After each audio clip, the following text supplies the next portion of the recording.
Hello and good morning, Melissa. How are you doing this morning? Good morning. I'm doing well, thanks.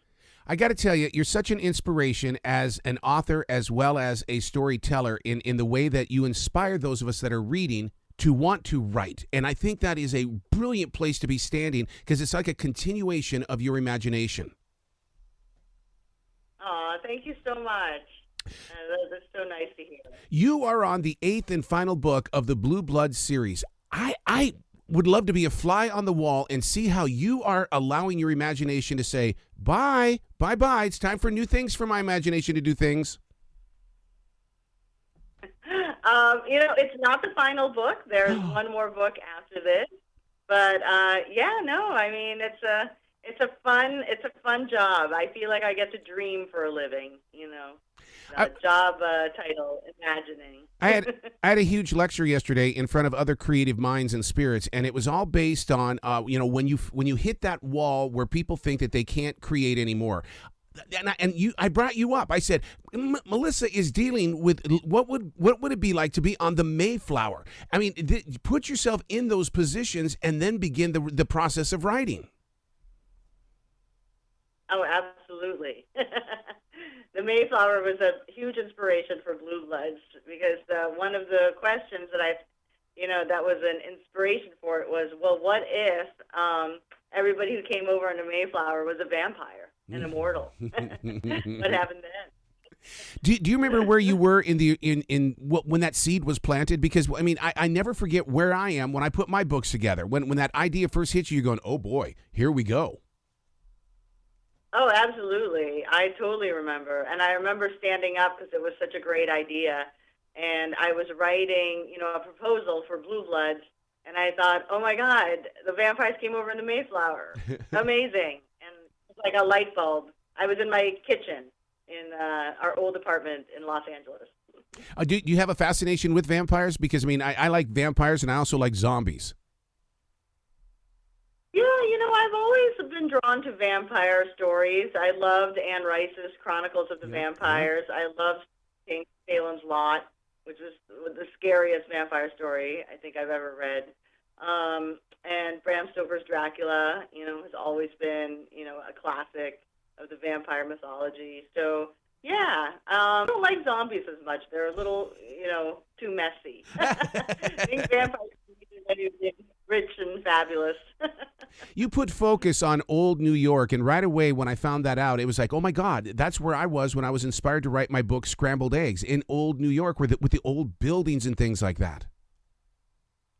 Yeah, no, New York is so inspiring, and just the history of the city itself and the families that kind of founded it. It was really fun to kind of go back and use, those tidbits like the Astor's 400 ball. Well, what if that was a ball for the 400 vampires in the city? So using those kinds of things as part of the story, weaving history and fiction together. You bring up a very interesting point in this book, a very relatable one, in the way that Schuyler wakes up and everything looks and feels different. I think everybody on this planet has experienced that in a dream or has always wondered about that. What if I wake up tomorrow and everything is different? And you put us right there on that page. Yes, and she's a teenager again because this is a reboot of the original series. So in the first series, she's defeated Lucifer, and she's grown up, and then she wakes up and she's 15 years old again, and now it's a pandemic. New York looks different. It's shabbier. It's more empty. And it was fun to imagine my characters, in the world that we have now. And maybe vampires were behind the pandemic. Who knows? See, that's your creative mind working always in forward motion. I have a twisted imagination. But how did you learn how to trust that? I do defrag journals where I go in there and I try to understand why it is that I think the way that I do and how I put these paragraphs together. How do you keep your imagination healthy and exercised right? I think you just need to be confident in what you like and what kind of stories that you want to tell. And I think I've been lucky in that I trust myself and I the first person I want to entertain is myself. Yep. So as long as I'm entertained and I find it interesting and funny, I feel like, oh, somebody else might maybe find it interesting and funny, or interesting to read. So yeah, I just come up with things, and if they sound good to me, I kind of go with them. So I do think that being an artist, being a writer, it's all about confidence. Yeah. About feeling, belief in yourself and your story. And if you don't feel that, nobody else is going to feel that when they read your stuff. The moment that we learned that Jack has no idea who Schuyler is, was that a twist, an interesting little exploration, or was it an, oh my God, I can't believe I just wrote that moment? I outlined, so everything is planned. Okay. So it's definitely a shock for Schuyler, but, not to the author. I knew he wouldn't know who she was. I mean, they have to fall in love again. That's the whole, that's the whole point of the book. So I know what it's like to be an author that gets up close and personal with storylines. Did you feel the tingles in your tummy as well when you had them fall back in love? Oh, yeah, definitely. I mean, you have to feel it. See, Especially when you write for teenagers.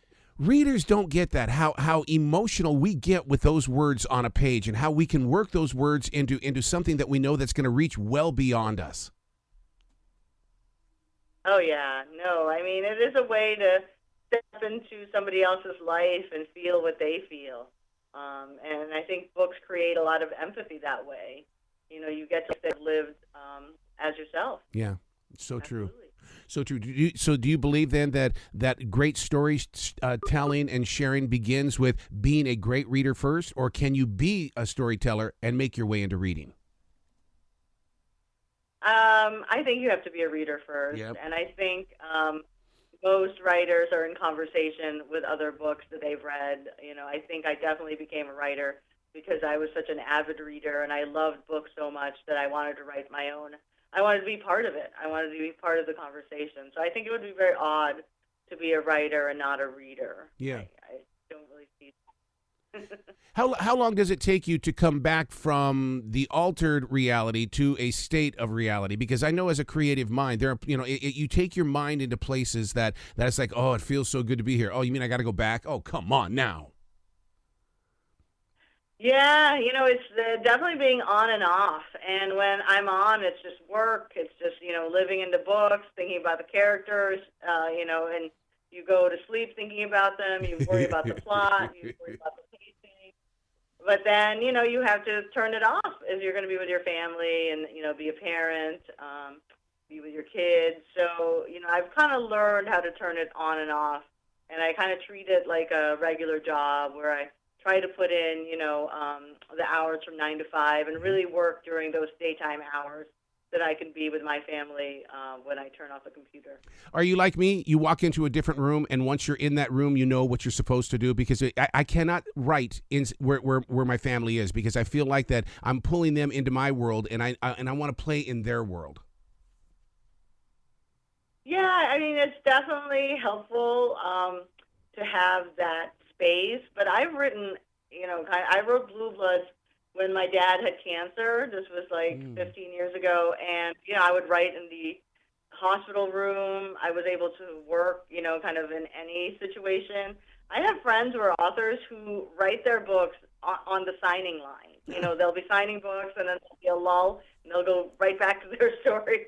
I can't do that. I think that's really being able to turn it on and off, but I can't do that. Oh, Melissa, you have to know inside your heart that, you brought up Anne Rice, and you were inspired by Anne Rice, and there's got to be people out there that are going to be writing to you or are writing to you saying, Melissa, you started my writing, and because you have that strength and that ability, and we're just so blessed to have you. Oh, thank you so much. I've been writing for teenagers now for almost 20 years, so my fans have grown up, and they have kids. Some of my Blue Bloods fans, their kids were Descendants fans, Disney Descendants fans, so that was kind of a shock because I've remained the same age. Please come back to this show anytime in the future, because we've learned there's one more in this series, and that means that we get to talk, hopefully, in the future. Absolutely. I will return to talk about the next book. Thank you so much. You be brilliant today, okay? Oh, thank you. You too.